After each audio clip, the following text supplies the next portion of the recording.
Hi. We're all live. There we go. Hello. There we go. We're live. At some point, we will get smoother with this whole process. It is, it's a little No, bit we won't. to get started. Also, I don't know why I'm not in focus. We'll figure it out. There we go. Hi, everyone. Welcome to Nerd Herd Live Nope edition. So we're going to talk about Nope, but before we get started, we'll start with introductions, and I will throw it to Jen. Hi, everyone. I'm Jen Steele. I'm a senior writer at fanbolt.com, working with Emma over there. Robert, you're next. Hi, Robert Prentice, managing editor, 3F by Space. And Matt? I am Matt Rodriguez. I am the owner and chief editor of shakefire.com. And I'm Emma, Fanbolt. So we figured to get started today, we are going to start with the trailer for Nope. Just in case you've not seen the trailer or you're not familiar with what we're talking about. This is such a good movie, and I don't feel like it's we're going to give you spoiler alerts before we actually talk about anything that is remotely spoilerish. But I don't think it's a spoiler to say that everyone here that has seen it really likes it. So, all right, let's start off with the trailer. Did you know that the very first assembly of photographs to create a motion picture was a 2-second clip of a black man on a horse? And that man is my great-great-grandfather. Great. There's another great-grandfather. But that's why back at the Haywood Ranch, as the only black-owned horse trainers in Hollywood, we like to say, since the moment pictures could move, we had skin in the game.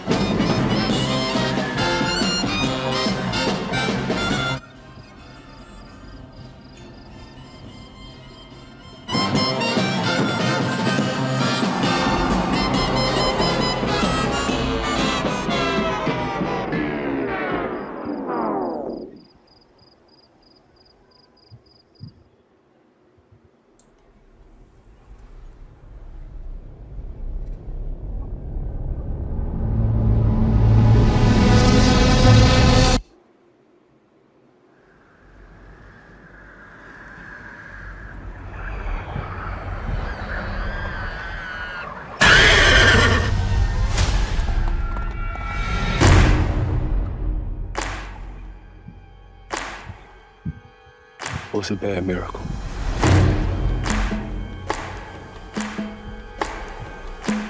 They got a word for that?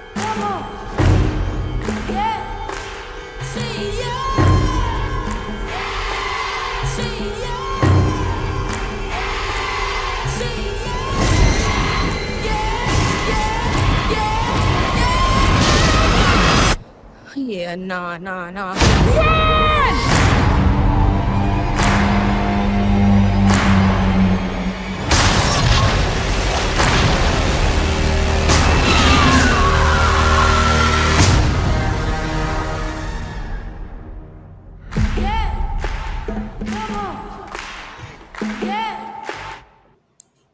Woo! So that's it. why Emma We're not likes familiar with Still tense. Yeah, Yep. yes, it's UFO based. So Robert and Matt saw this early at a press screening, and then I actually bought tickets to it opening night. I haven't bought tickets to a movie, and I think the last time I did it was for La La Land when I saw it the second time. It's so I want to go see it again because it's such a complex movie with so many different themes, and you can easily read a lot into all of the things that it represents. But Matt, let's start with you. What were your initial thoughts on it when you saw the press screening? Ooh. I mean, my first thing is this is one we saw it in IMAX. And this is definitely one that is worth seeing, on the big screen in the biggest way possible. So if you have the opportunity to see it in IMAX, I highly recommend seeing it in IMAX. I'm a huge fan of Jordan Peele. I love Get Out. I love Us. and I really enjoyed Nope. I will say, I felt after my initial viewing, I felt that Nope was like his most straightforward film. Yes, there are these layers of complexity and stuff and deep themes to it, but I feel it's his like most accessible, and most straightforward. So it doesn't go as hard as Us or Get Out, I would say, but it is a really, really great horror, alien, sci-fi adventure, and just it's great filmmaking. It is. And you touched on something that gives us kind of a perfect segue into our next video, which is Jordan Peele talking about the central theme of the movie. So I will add that to our stream. This central theme of horror, of the horror engine for me, came with this idea of what if the truth is a lot simpler and darker than we even could ever imagine. So there you go. Boom. I have these short little clips that I thought would be fun to add in for context. Yeah. But also edited them roughly 20 minutes before we started the stream. So I'm hoping that I didn't watch them after I edited them. So I hope they're all good. Nothing like being prepared. Yeah, one for one so far. So exactly. Well, the trailer was good too, so I feel like we're solid start. Yeah, and it's interesting seeing the trailer too, like after seeing the film and knowing everything. And it's just weird. And also, I don't know if anybody else noticed this, but the crab crawling on like it looked like a little tiny crab on like a small diorama thing. Mm-hmm. Was that in the movie? I don't remember seeing that scene actually in the movie. It's not familiar that I remember. But that was the first trailer that came out. Yeah. Because that was the shorter one, which I thought for tech reasons would be the easier one to show. Yeah. So that might have been why. Yeah. I just remembered we had comments, so now I'm. Yay! Hello, viewers. Hey, viewers. The trailer does look dope. There is another trailer that's like 3 minutes long that gives you a little bit more. I remember when we first saw. I don't remember if it was a Super Bowl trailer. I kind of feel like it was. And it wasn't necessarily clear that it was aliens the first time around. And I was like, oh, it's going to be aliens. That I remember. Yeah. Yeah. Well, like even like the name Nope is like not of planet Earth. You know, a lot of people like pointing that acronym, out. Yeah. So. Perfect segue into now our next clip. Boom. Matt owns segues. I'm not like it. I've heard that theory, the not of this Earth, not of planet Earth. But that being said, I will play this. I always like to kind of get into the head of my audience, and I feel like there's a lot of people that don't want to see a horror movie and don't want to see something that's dark or that's fucked up. Nope to me is an invitation to them to sort of say, hey, I see you. And this movie will be scary, but at the very least, I'm bringing you in. I'm acknowledging you. You have a place in this this genre, and because as you know, it's like Black people have some very pretty simple rules, and there's just certain things that are just gonna make us go, nope, done, out, I'm gone. But y'all can handle this, but I'm nope. I'm gonna be nope. I'm gonna be noping over there. I feel like that's how most of us would react. We'd just be like, nope, I'm done. Nope, yeah. Except for Emma. Emma would probably run to the UFO and be like, I want to hug you. Yeah, we'd be dragging her away very It's like slowly. the shark. I was going to say, it's like, have we not sure. seen the picture of Emma trying to hug the shark? So for context for our viewers, I was at the beach last summer and saw a small shark, and I ran at it yelling shark with probably the most like gleeful noises I've ever made in my life.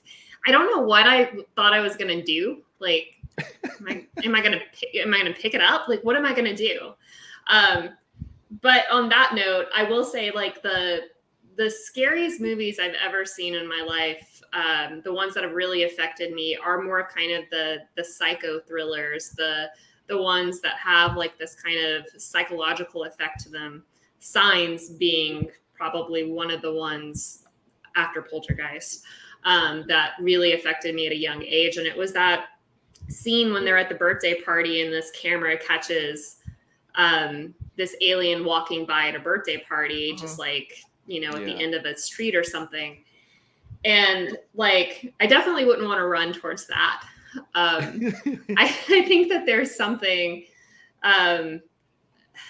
it's some sort of element of the unknown. I feel like you know what you're getting with the sharks. I'll run at sharks all day. Sure. But like aliens, like, are they, I mean, you could argue this with a shark too. Will it eat you? Will it not eat you? Say the same thing about an alien. Will it eat you? Will it not eat you? But to me, those movies are like the most terrifying, that have some sort of kind of unknown alien aspect to it, because it's not like the traditional horror where you really would be like, nope, I'm out. Like, I'm not going to go to the top floor of a house when there's like a serial killer in it and like hide in a closet and do all the stereotypical things that you see in every horror movie, because it's so formulaic. And that's what's so great about Jordan Peele's movies, is not only does he have so much social context in them, but he also does things in a really smart way that actually is really terrifying in a much more believable way. Yeah, he definitely played off that with this film. And, you know, it started out with really simple visuals for, call it the big bad, the creature, the thing. And just very, very, very slowly peeled it away. And you never knew what to expect, which is really what like raised the stakes. And another movie, Emma, I think that would resonate with you, that really several scenes like clicked in my mind while watching it, was Fire in the Sky. Yeah. Which when we get to the spoiler section, we'll talk a little bit more about. But and also in recent interviews, he talked about kind of what inspired him for the design and the elements that he put into this Not of This Planet. Again, trying not to spoil. And I think it'll be really interesting to kind of discuss exactly what he used for his inspiration. I have some notes of things I want to discuss on that front as well. Fire in the Sky is another really great story. I don't think the movie, it didn't scare me as much as like hearing the story of, because I've met Travis Walton. I've heard him describe his encounter where he was, you know, abducted and taken onto this ship and was on this ship for roughly, I think, like a week. And then he was kind of returned in the middle of nowhere, like not wearing any clothes. And like, it's a very interesting story. And the man has passed multiple lie detector tests. There are witnesses. It's a crazy story. I believe it was Arizona that it took place in. If you are a UFO fan at all, I definitely recommend it. It's a very haunting tale, and true story. So, I mean, I guess we should probably ask everyone here who believes in aliens? Oh, yeah. Yeah. I mean, there has to be something. I mean, the Okay. universe is way too big for there not to be aliens. Whether they've come to Earth or yet, I feel like that's up for debate. I don't know. Well, on this, like whether or not they've actually been here. And the word alien they definitely exist. And the word alien tends to get people to jump to the Hollywoodization of what they would look like or what they might be. But let's face it. What we're saying is, do we believe that there is intelligent life on another planet somewhere outside of our solar system? And the simple answer to that is Yes. Absolutely. So, take the word alien out of it for a second, because, I mean, we're aliens to them too, right? And whether or not we would actually ever run into them, there's a lot of like really detailed scientific theories about the microcosms of how big the universe actually is versus where we are, and the chances of us running into each other being so slim. So, whether they've actually been here or not, debatable. Debatable. I guess Emma's I'm like, the only yes. one that is like 100%. I'm open.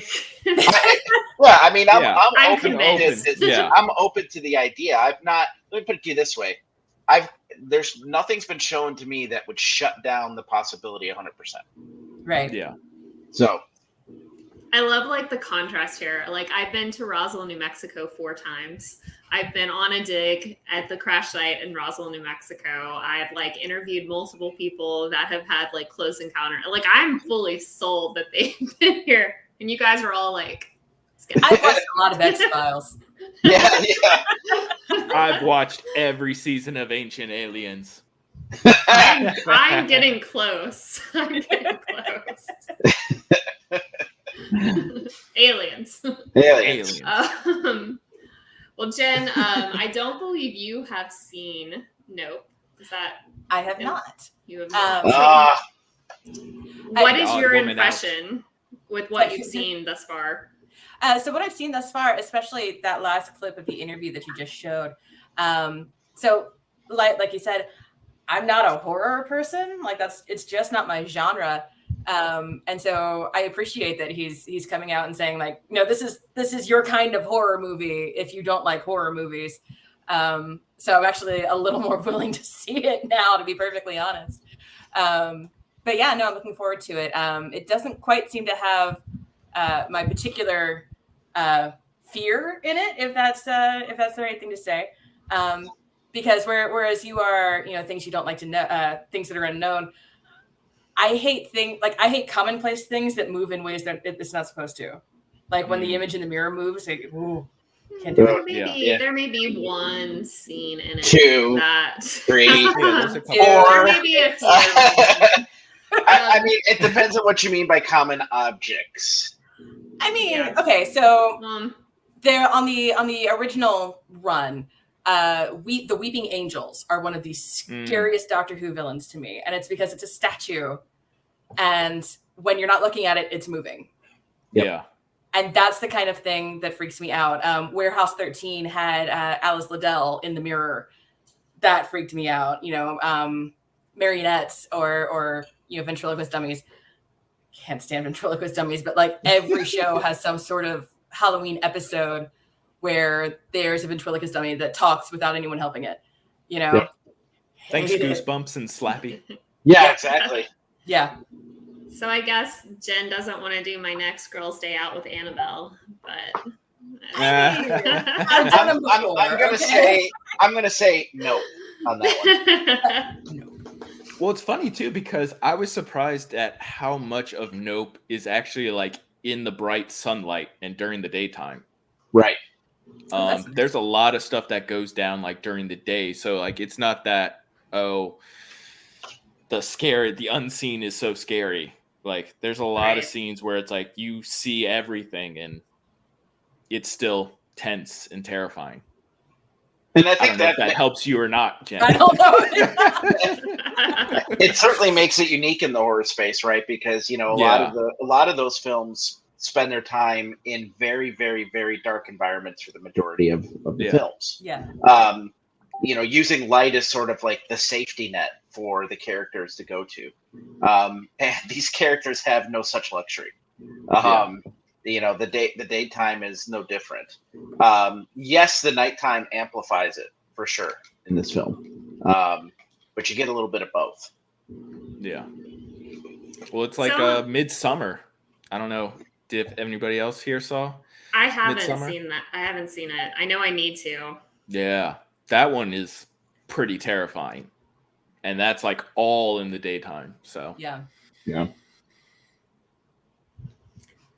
Well, it's interesting because there's 2 other clips of Jordan Peele talking about kind of themes and meanings behind the film. I'm going to play both of these and then we can talk about them and go from there. Let's see. Here we go. Ian was the one who first gave me the book on Edward Muybridge, who is considered the godfather of motion picture for, some of these experimental photography that he took.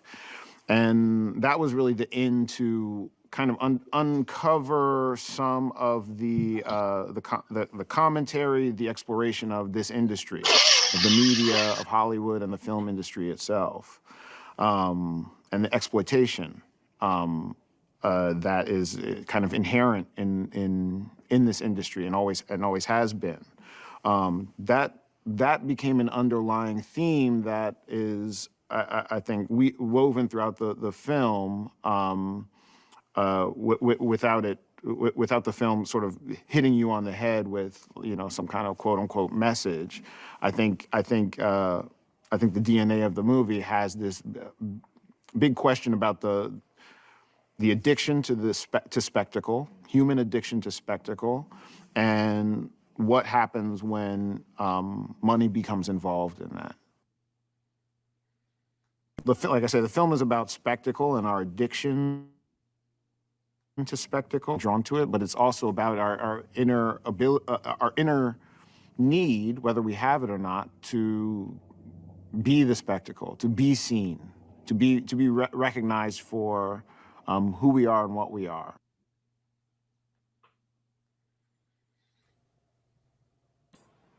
I feel like now is like the perfect time to get into like spoiler territory. Spoilers. Because I will just say, if anyone needs to blow their nose in future parts of the stream, just mute your mic. I actually did. I did. I clicked it over here, so apparently it didn't. Well, we didn't all mute the heard computer. After. Yeah.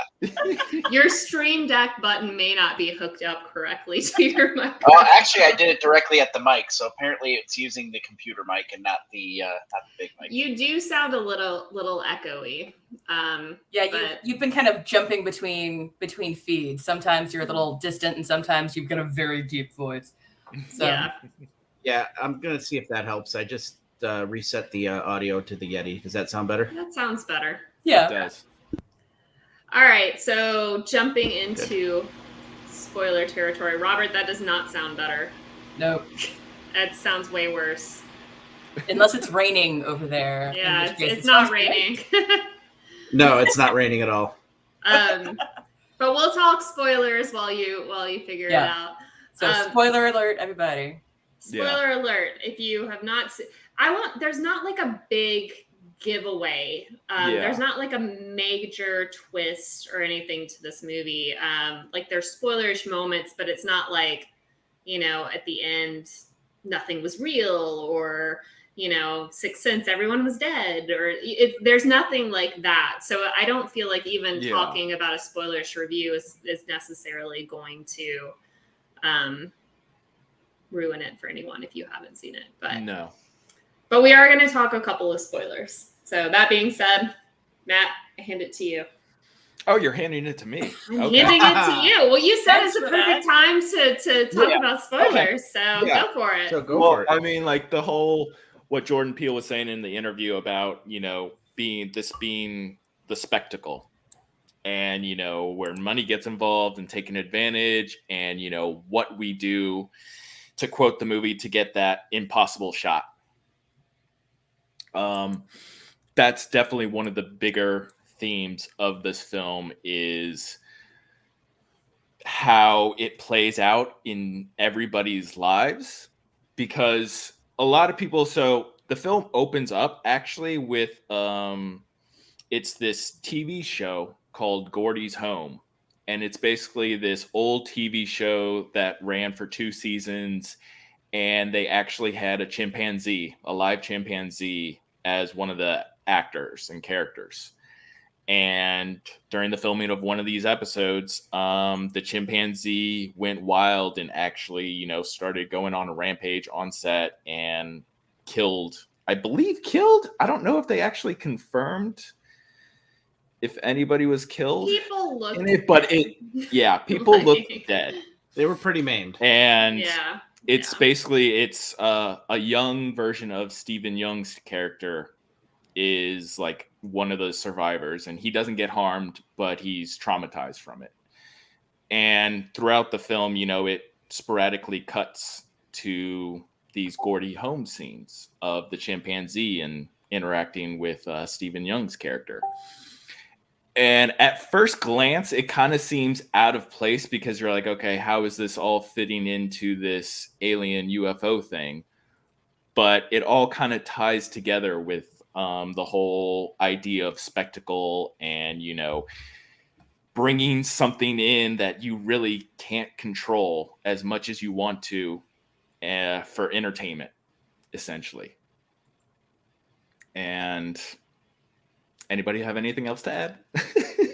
I think there's a lot of what's really cool is you can read so much into a number of his films, whether or not he necessarily did it intentionally or not. I think that there's actually something with this film to be said, not only about our relationship with social media and that whole spectacle, but also trauma, like experiencing trauma early on and then really suppressing that.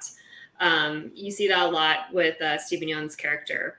I feel like with some of his, as an adult, the way he kind of handles things and just, and you see a couple of clips that kind of take you back where he's at in his head. And then you see him say something in a very different, like, tonality.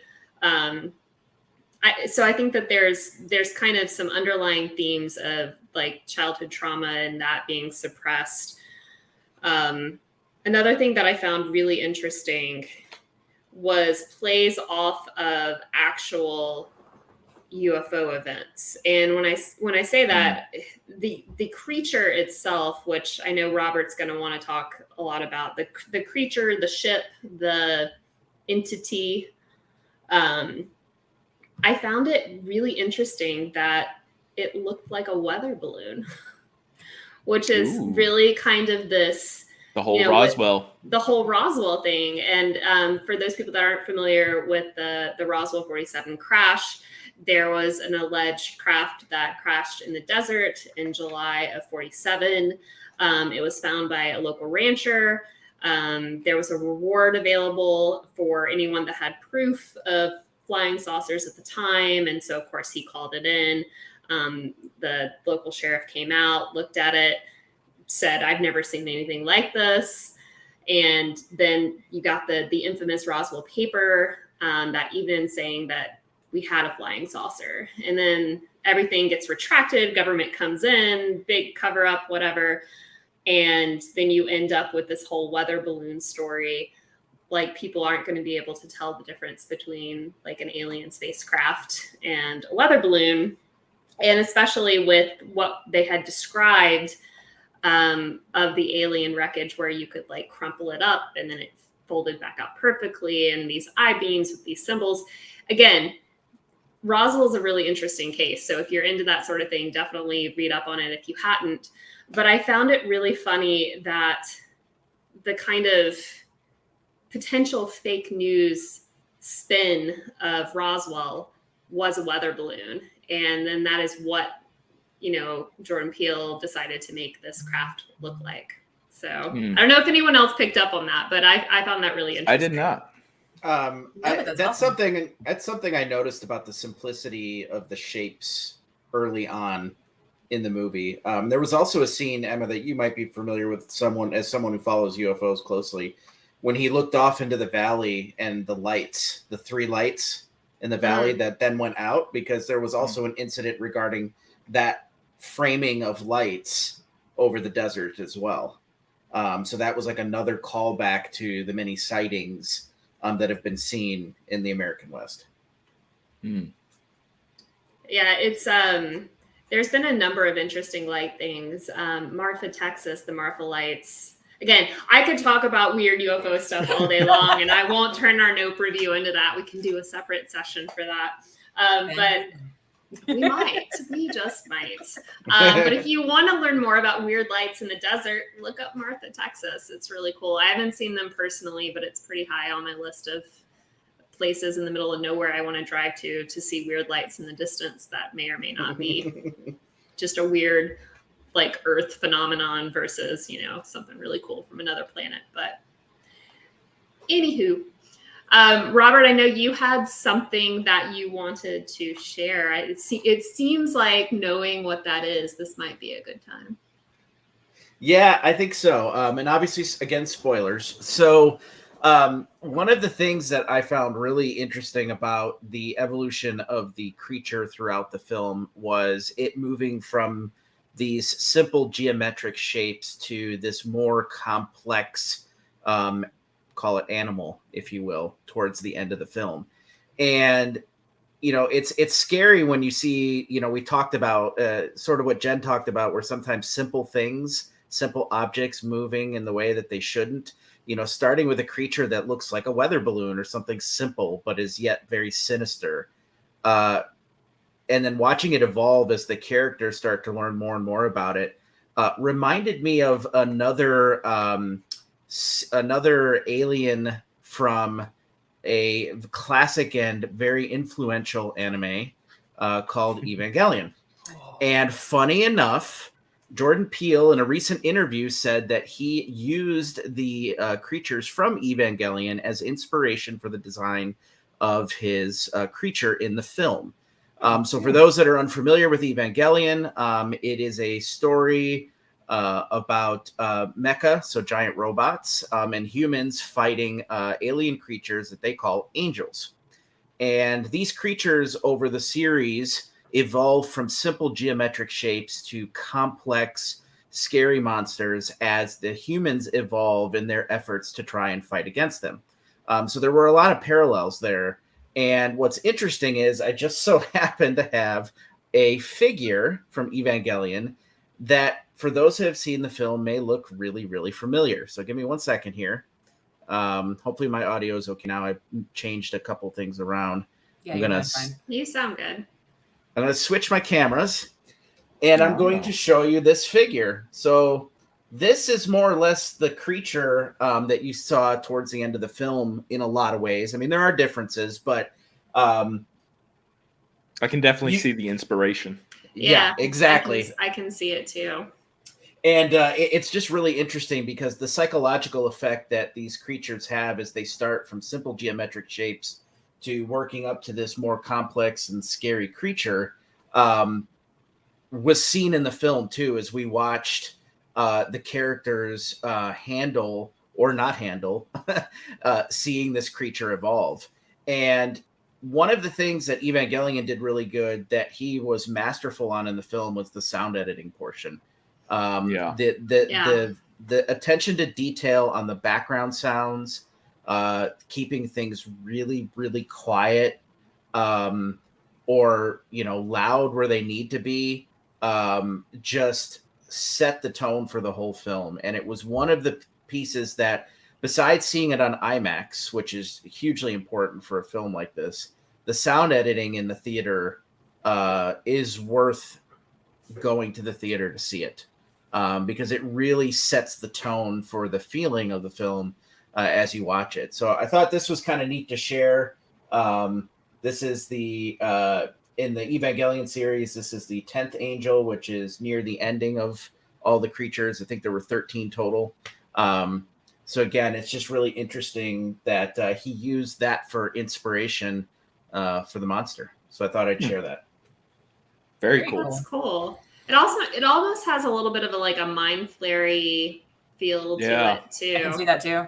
Yeah. Yep, for sure. Because if you look closely here, I'll adjust the chest piece there. So you remember that was kind of like the attention grabber of the creature trying to lure in its prey at the end of the film. And so that's very similar to the angels. This is, in Evangelion, was considered their core, their heart. That's what had to be destroyed to destroy the alien. And that seemed to generally be the same case in Nope. So it's really, again, just very interesting how he used this for inspiration on But it was a neat little call out. But that's not the only anime call out. Matt actually caught another one that I didn't initially. That's what I was gonna say. To segue, another little segue. Yeah. And it's funny too, because I actually looked it up a little bit after. So in the film, Keke Palmer is on an electric motorcycle, and she does. I don't know how many other people know what it is, but it's called the Akira slide, and it's basically this sideways slide that's like front and center. That is like iconic, that the anime film Akira basically coined, and like it's been done in anime, since that film. Other animes have added it, even live action stuff has done it, and Jordan Peele definitely added it to Nope. So that's another little callback to anime. And I believe at one point he was actually in talks to direct the live action Akira, is what I read too, before that fell through. So maybe this is his little nod to putting that in. That would be interesting. See how awesome it could have been? Yeah. Yeah, exactly. But I also felt like there were elements of the not revealing the creature initially that had a Tremors vibe to me. So I don't know how many of you have watched Tremors, and I'm talking about the original film, not number 7, 8, 9. I was about to say, what number are they on now? Whatever, they've milked that thing to death and beyond. But just the original, which had such a really great way of making the mundane really scary. And the second one really honestly wasn't that bad either, but the first one for sure, there definitely felt like there was elements of that. And, both films being set sort of in a valley in the desert too, probably helped some of that comparison. Yeah. Mm-hmm. Well, it's like between Tremors, and even a lot of people are comparing it to Jaws, to go back to sharks, where it's like, they learn about what this thing is, and as the movie progresses, they learn more and more details of how to combat it. And so it's basically just man versus nature. Yeah. And we saw a lot of that with the main character trying to rationalize how to handle this creature the same way that he handles his horses. Right? So man versus animal, and the things that you have to do to sort of deal with a wild animal. And you see Stephen Yeun's character not handle it the right way, and then you see our main character try to handle it a little bit differently. I don't know that if I were ever put in that situation that I would try to be handling it at all. I think I'd be saying nope and be out of there as well.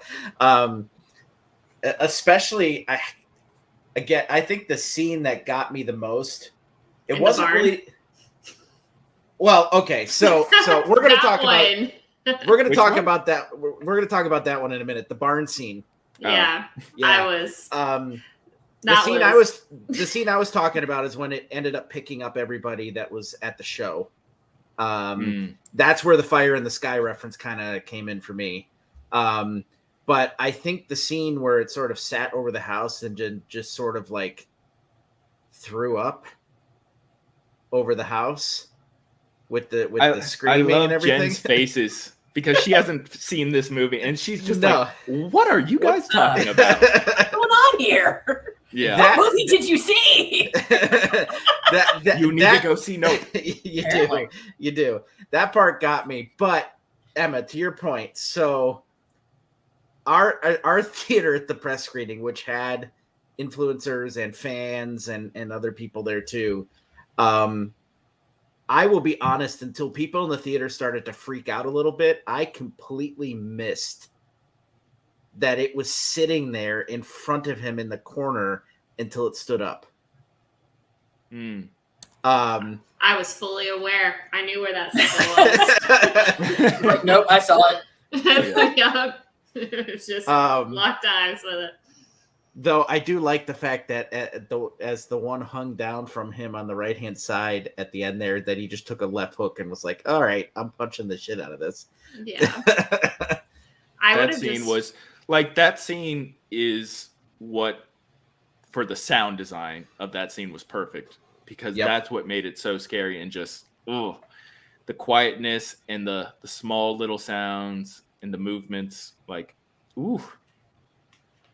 Yeah, I remember when like Robert had said something about how good the sound was after he saw the screening, and I was like, okay, so I was like very much paying attention to that from the get-go. The sound in this movie really is incredible.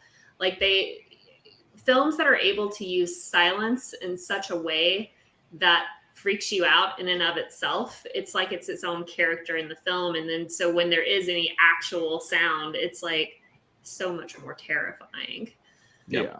Especially when it's sound that is happening like off screen. And so you're not seeing, and Nope does a really good job of doing this, where like you're not seeing what is actually happening. So your mind creates some image, which is 90% of the time worse than what is actually going on. Yeah. But or sometimes you terrify right on the yourself. Yeah. Like, again, I think the scene when it's hovering over the house and you hear the screaming, and I'm like, oh yeah, I know where my mind's going, and it's probably worse than where my mind's going.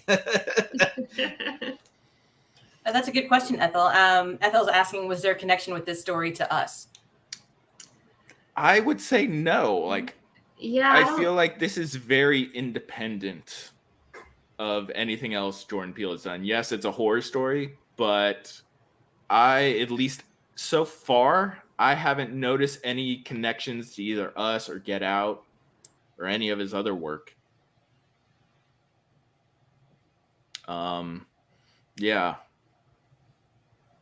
And like I would say like Us and Get Out, those go deeper on the connections and the ideas and themes than Nope does. But if you like Jordan Peele stuff, I mean, you're gonna have a blast with Nope. Agreed. And he does such a fantastic job at like psychological horror. Like he does and taps into something that very few directors and writers have been able to do effectively, at least for me as an audience member. I know I was looking it up because I had sworn that Mike Flanagan and him were going to do something together, and maybe I made that up because now I can't find anything about it. I would love to see that. That would be amazing. That would be amazing. I love Hill House and Blythe and Midnight Mass. Midnight Mass, yeah. I mean, they play with concepts and social topics in such a way that it challenges the audience, and there's not other films that do that, at least not that I have seen recently. They just do a really good job at, like, you leave the theater and you're like, I want to talk about that. Like, what all was in that film? What all did it represent? Like, you want to listen to the interviews. You want to read the articles. You want to know everything that went into influencing the film and the themes that, make up the film. Yeah.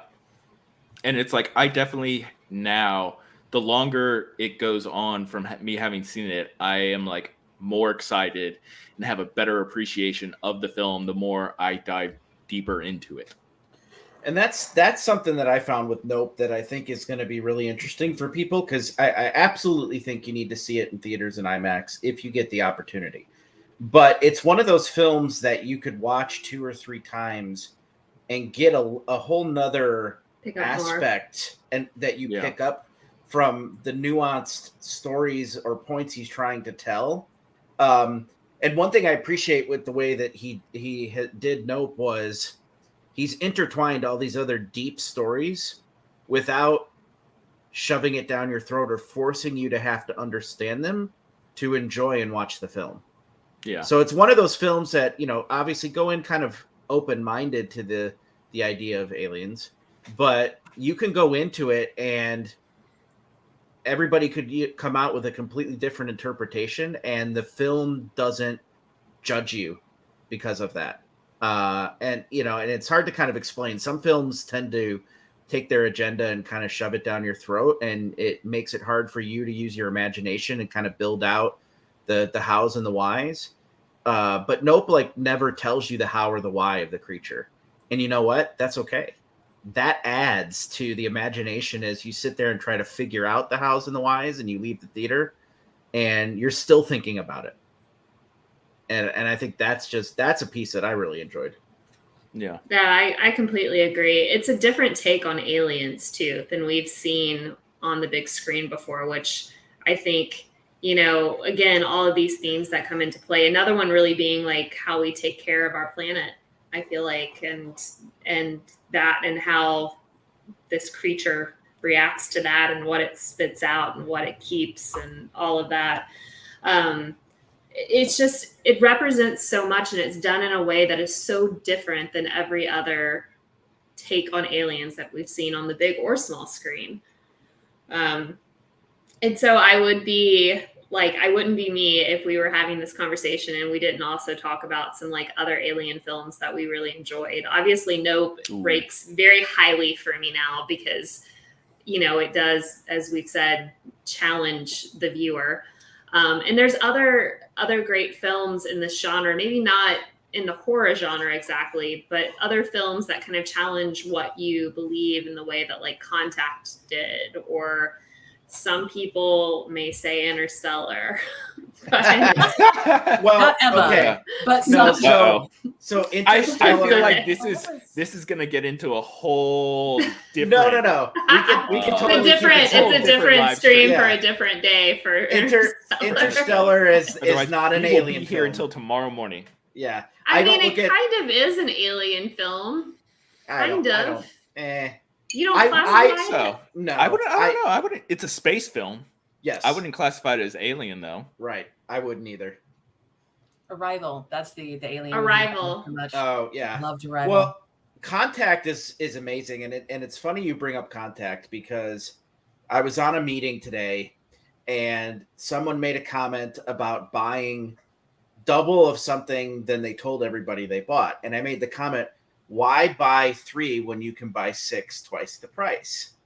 And one of the CEO, he laughed and he said, "For all of you that don't understand why I laughed, you would only laugh if you knew that came from Contact." And I was like, "Holy shit, he caught that reference!" And it was just one of those little geeky moments that just made me smile because I made the offhand comment just naturally, and he totally knew what movie it was from. But Contact is one of my favorite for sure. I would have not caught that reference. I wouldn't have either, and Contact is one of my favorite movies. No, I Well, really liked Contact. the actual quote in Contact was, why the number one rule of government spending is why buy 1 when you could do 2 twice the price? Because remember, they built the second device. But it's one of those common things of like when you make the comment, do you think they spend $30,000 on a hammer and $40,000 on a toilet seat? And that's from Independence Day. So it's just one of those iconic quotes that just people reference all the time and not everybody catches. But it was a neat little catch today. That's cool. Independence Day is definitely another one that kind of like when I look back at my childhood, I'm not going to say it's like a fantastic movie, but oh my God, was that entertaining for the 90s? Like I loved that movie. Yeah. I mean, I'd say it's a fantastic movie. Would you say it's a fantastic? I need to go back and watch it. I think what's clouding my vision is the sequel. Yes. That I've seen more recently. like any sequel, it's definitely clouding the original for you. Yeah. It's like, it definitely is. You can't compare Jurassic Park with Jurassic World Dominion. You just can't. You can't. Some people I know have tried to recently, and I'm just like, Nope. No. Losing that. Full circle. Well, cool. Well, is there anything else that we haven't? We haven't. So I have pens. I don't know how to give these away on here. Maybe set up an Instagram post. The first person that says they want one of these in the comments, we'll get one. I'm watching the comments now. Dun, Who dun, wants dun. one? Watch no one want one. I will take one if nobody wants one. I got you covered.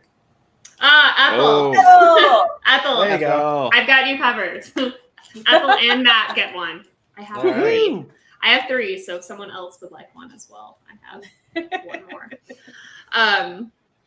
Well, cool. Well, thank you guys for joining tonight, and thank you to our almost consistent 7 people that stayed with us. So that's Nice. exciting. Huzzah. Huzzah! Thank you to our 8. 7 viewers. We have 8 okay. now. We Nice. got up to 11 at one point. So obviously we're Our still nerd herd new. friends. This is probably all people. We that got to we come know. up with names of people of like, Lady Gaga has her monsters. The Like, what do we herd? call our I don't fans? know. Our The nerd herds. Nerds like the little candy. Oh, your dad That's says true. hi, Emma. My dad is watching. I know. So.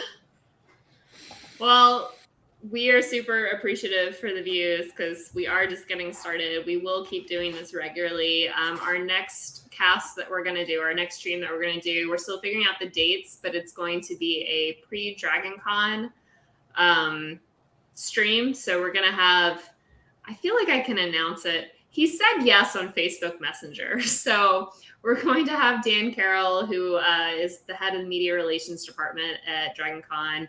He's also just like probably the most educated person on Dragon Con on the planet. He is going to join us, and we're going to talk all things Dragon Con from we're not going to tell you where we hang out in the hotels because we want to keep we want to keep our spot to ourselves, but we will share other good spots. We just found a new spot. I guess the last time we went, 2019, because we used to hang out in the Marriott Loft. Marriott Loft? That's right. Yeah, Pulse Loft. Yeah. Marriott. Pulse Loft. And then it just it actually started pulsing because there was too many people on it, and it was kind of a little scary from a Laura was actually kind of flexing. We're like, engineering engineering standpoint. Nope. But nope. Yeah. But we'll talk Dragon Con next time and kind of give you a heads up for what we're looking forward to. We're all going. We'll be doing some interviews. We'll be doing some cosplay stuff that will be fun. And we will talk all things Dragon Con before and after Dragon Con. So that is the next thing that I think we are doing. I hope everyone here is good with that. Oh yeah. Oh yeah. Okay, cool. How dare you, Emma? Yeah. We're all ready and raring to go. Yeah. All right. Well, cool. Well, let's close out with just letting people know where to find us. Again, I'm Emma Loggins on basically all social medias except for TikTok. If you are Emma Loggins on TikTok and would like to give me my name on TikTok, I would very much appreciate that. You can also find me at fanbolt.com, and I will throw it to Jen. Hi, so I'm Renlark, RENNLARK on Instagram and Twitter. I don't post much, but you're welcome to come find me anyway. Robert. All right. You can find me at 3F by Space on Facebook, Instagram, and Twitter, or Robert W. Prentice on Instagram and Twitter as well. And for me, you can find me on Twitter at I'm Matt Rodriguez, and on Instagram, I am Matthew M. Rodriguez. Ethel's asking a good question. Where is Doug with the drinks? So Doug was supposed to come and make a guest appearance, and he did not. So hashtag where's Doug? Hashtag where's Doug? Yep. I guess that's something to look forward to next time. But yeah, I still have a good time. We did a good job. Maybe for the Dragon Con stream, we can have a dancing Doug in his Box Heroes. That would be cool. That would be fun. I'll see what I can arrange. If not, I have lots of videos of him dancing in his Box Hero costume. So one way or another, we'll figure it out. Just start with drinks before you ask. That's all. Something for all our fans to look forward to. Yeah, it is a sight to behold. All right. Well, cool, guys. Oh, look. Hey!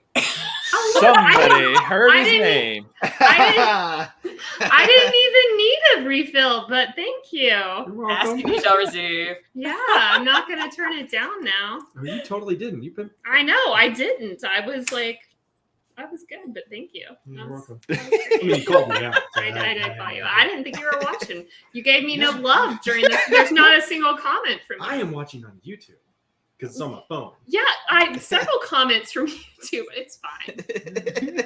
Mostly fine. It's mostly Everything's fine. Fine. Fine. Good night. Come here. Thanks, Doug. Thanks, Doug. Love you. All right, and on that note, cheers. Good night, guys. Cheers. Thanks for joining. Cheers, guys. Bye, guys.